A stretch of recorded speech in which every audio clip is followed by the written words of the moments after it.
আজকে আমরা এমন একটি জায়গায় আসছি, এই জায়গাটা হচ্ছে আমাদের হুমায়ুন আহমেদ স্যারের। এখানে অনেক স্মৃতি আছে তার। তাই নয়, এখানে হাজার হাজার মানুষ দূর দূরান্ত থেকে হুমায়ুন আহমেদ স্যারের স্মৃতিগুলো দেখার জন্য আসেন। সম্পূর্ণ ভিডিও দেখার জন্য আপনাদেরকে অনুরোধ করা হলো। আমরা এটা দক্ষিণা দুয়ারে চলে আসছি, এই যে দেখতেছেন আপনারা। হ্যালো গাইস, এই যে দক্ষিণা দুয়ার, এই যে দক্ষিণা দুয়ার।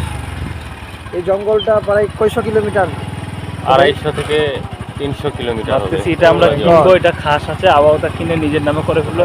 না এটা তো হচ্ছে guys, 250 কিলোমিটার গায়স। আর একটু পরে সামনে গেলেই হুমায়ুন ফরিদির একটা রিসোর্ট আছে, যেটার নাম হচ্ছে নহাশপল্লী। ও, তার সমাধি এখানে আছে, হুমায়ুন ও, ফরিদির নহাশপল্লী। এই জঙ্গলটা আমার অনেক ভয় লাগতেছে। মানে কি আছে বসবাস? বসবাস করতেছে দুটো এখানে কানাডিয়ান আছে। প্রজাতি আদিবাসী। রাস্তাটা অসাধারণ। দিস ইজ নহাশপল্লী, সামনে আমাদের নহাশপল্লী। হুমায়ুন ফরিদি। এই যে সামনে সাইনবোর্ডটা দেখাও, এই যে নহাশপল্লী, দিস ইজ নহাশপল্লী।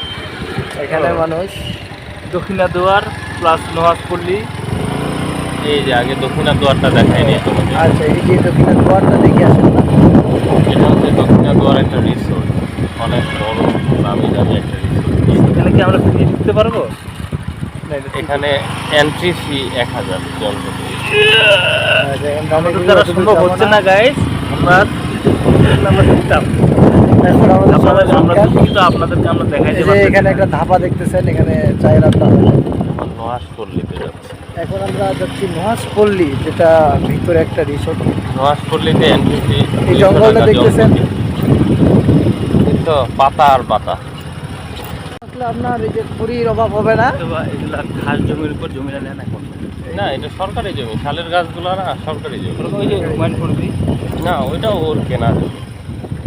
আমরা যে ধাবাটা আসলাম, ভিতরে অনেক জঙ্গল, 250 কিলোমিটার মতো না? এদিকে আছে আবার হিমেল হাওয়া, ওই যে ওইদিকে রিসোর্ট। এইগুলা তো মানে শুটমুট হয় মনে হয়। হ্যাঁ, নহাশপল্লীতে সিনেমার শুটিং হয়। হুমায়ুন আহমেদ স্যারের সমাধি। হুমায়ুন আহমেদ, কেউ জানে হুমায়ুন ফরিদি? এই তো। নহাশপল্লী না এটা?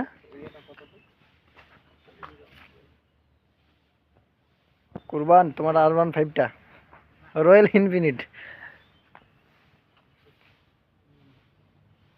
এখানকার যত টাকা পয়সা আমি জানি উন্নয়নের জন্য